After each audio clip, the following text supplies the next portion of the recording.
Mantan Kadif Propam Polri Irjen Pol Verdi Sambo mengajukan banding usai dipecat tidak dengan hormat dalam putusan sidang kode etik profesi Polri beberapa hari lalu.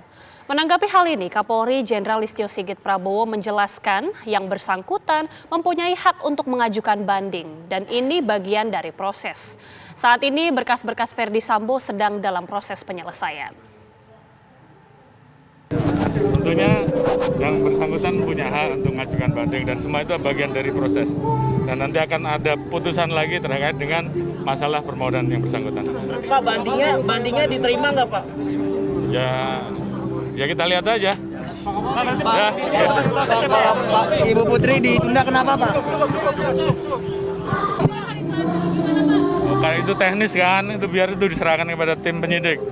Yang penting semuanya doakan bahwa kita semua tetap seperti komitmen kita, semuanya transparan, tidak ada yang kita tutup-tutupi, kita proses sesuai dengan fakta dan kebenaran, dan itu janji kita.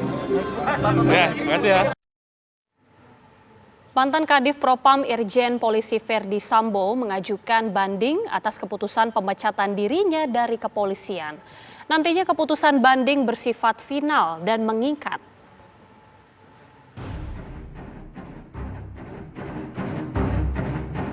Usai sidang Komisi Kode Etik, Polri memutuskan memberhentikan secara tidak hormat Irjen Verdi Sambo. Mantan Kadif Propam itu pun langsung mengajukan banding. Yang bersangkutan sesuai dengan pasal 69 dikasih kesempatan untuk menyampaikan banding secara tertulis 3 hari kerja. Nanti untuk sekretaris KKP banding ya dalam waktu jangka 21 hari akan memutuskan ya keputusannya. Ya, apakah keputusannya tersebut sama dengan keputusan yang disampaikan pada hari ini atau ada perubahan. Ya, yang jelas yang bersangkutan pun sudah menerima apapun keputusan yang akan diambil oleh sidang banding nantinya. Setelah keputusan etik final, nantinya Komisi Kode Etik akan mengeluarkan rekomendasi. Itu sudah namanya inkrah. Inkrah tinggal nanti Komisi Kode Etik ini membuat rekomendasi kepada Pak Kapolri, ya, membuat rekomendasi kepada Pak Kapolri. Nanti Pak Kapolri lapor kepada Presiden karena jabatan bintang 2 dan sebagainya itu harus diketahui oleh Bapak Presiden dan sebagainya. Nanti saya yakin dan percaya ya bahwa ini akan diputuskan sebelum putusan pidana. Menurut Kompolnas, pemecatan Irjen Sambo sebagai anggota Polri masih menunggu putusan banding. Namun jika tetap dilakukan pencopotan oleh Presiden sebelum putusan banding, dikhawatirkan Sambo bisa mengajukan gugatan tata usaha negara. Berdasarkan PP nomor 1 tahun 2003 itu di pasal 15 yang berwenang untuk memberhentikan anggota Polri dalam pangkat komisaris besar atau lebih tinggi, termasuk Pak Verdi Sambo Irjen Pol ini, memang kewenangannya ada pada Presiden. Kami, Kompolnas, sebagai pengawas fungsional tentu memberikan saran, mendorong Polri dalam pengusutan kasus ini tetap profesional. Salah satu unsur profesionalisme itu adalah berdasarkan peraturan perundang-undangan.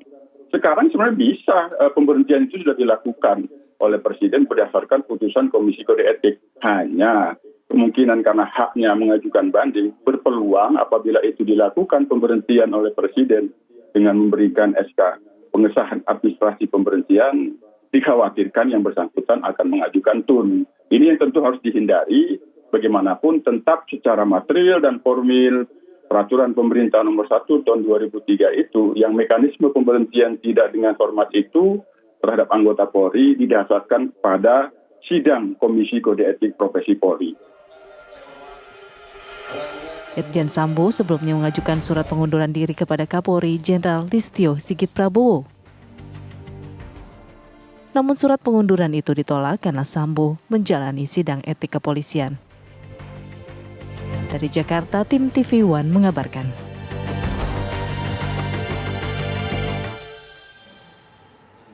Setelah menjalani sidang selama hampir 18 jam, Majelis Sidang Kode Etik Polri menjatuhkan sanksi pemecatan tidak dengan hormat terhadap mantan Kadif Propam Irjen Pol Verdi Sambo. Sambo terbukti melakukan sejumlah pelanggaran kode etik dalam kasus pembunuhan berencana ajudannya, Brigadir Nofriansyah Yosua Huta Barat.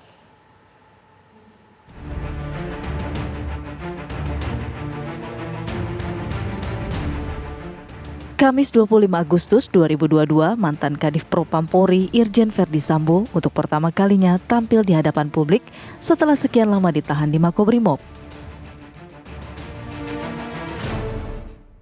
Jenderal Bintang 2 ini datang dengan pengawalan ketat untuk menjalani sidang Komisi Kode Etik di Gedung Trans National Crime Center Mabes Polri. Sidang kode etik adalah episode lanjutan setelah status Verdi Sambo resmi menjadi tersangka.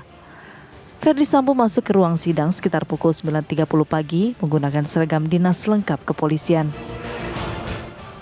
Sidang etik ini dipimpin oleh Kabin Telkam, Komjen Ahmad Doviri, dan dilakukan secara tertutup. Ada 15 saksi yang dihadirkan dalam persidangan, termasuk 3 tersangka lainnya, yakni Barada Richard Eliezer, Bribka Riki Rizal, dan asisten rumah tangga Sambo, Kuat Ma'ruf.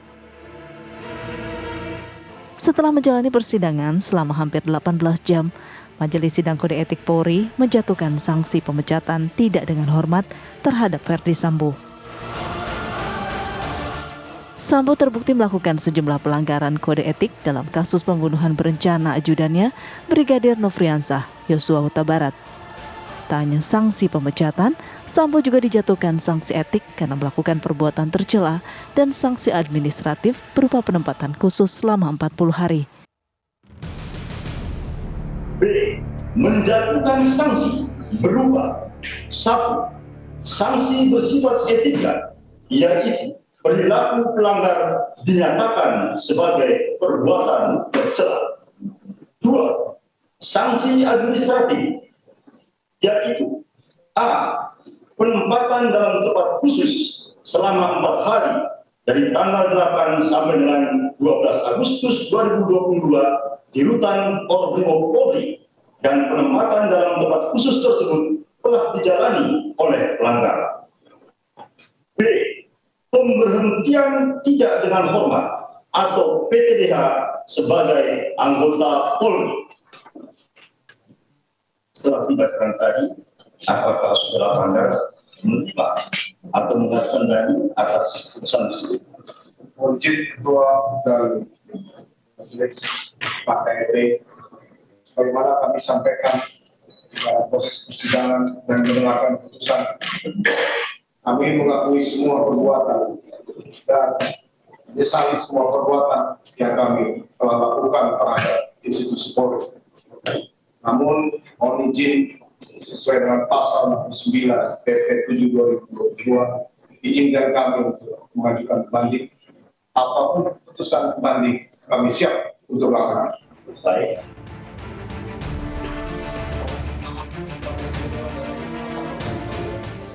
Atas keputusan Majelis Sidang, Verdi Sambo langsung mengajukan banding. Sambo sebelumnya telah mengajukan surat pengunduran diri kepada Kapolri, namun surat pengunduran itu tidak diproses lantaran Sambo harus menjalani sidang etik. Sambo merupakan dalang pembunuhan berencana terhadap ajudannya, Brigadir Yosua, 8 Juli 2022 lalu di Rumah Dinas Duren 3, Jakarta Selatan. Tim TV One mengabarkan.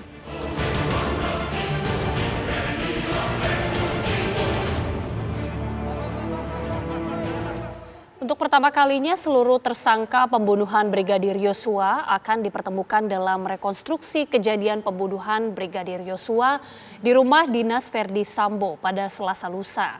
Rekonstruksi tersebut juga akan dihadiri pengawas internal dari Komnas HAM dan Kompolnas.